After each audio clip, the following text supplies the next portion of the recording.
Madonna and Elton John squash longtime feud backstage at SNL. We finally buried the hatchet. Saturday night's alright for reconciling. That's what happened when two living music legends, Madonna, 66, and Elton John, 78, squashed their longtime beef at Saturday Night Live this weekend when the Rocket Man was the musical guest with Brandi Carlile. We finally buried the hatchet. The Queen of Pop announced in an Instagram post alongside a pic of her with John backstage at SNL set to the tune of his classic Your Song. Over the decades it hurt me to know that someone I admired so much shared his dislike of me publicly as an artist, Madonna wrote about their feud. I didn't understand it. Attending the Saturday Night Live taping in New York with her boyfriend Akeem Morris, 28, Madonna was clearly out to express herself to John. I was told Elton John was the musical guest on SNL and I decided to go, she wrote. I needed to go backstage and confront him.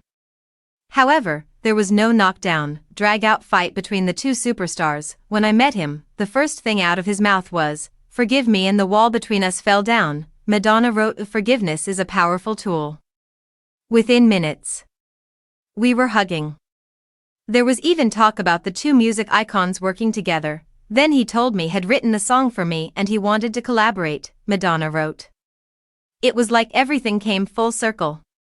Madonna also shared how John was an important influence on her as an artist. I remembered when I was in high school, I snuck out of the house one night to see Elton perform live in Detroit, she said.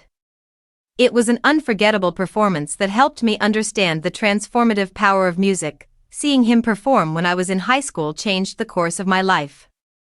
I had always felt like an outsider growing up, and watching him on stage helped me to understand that it was okay to be different, to stand out, to take the road less traveled by. In fact, it was essential.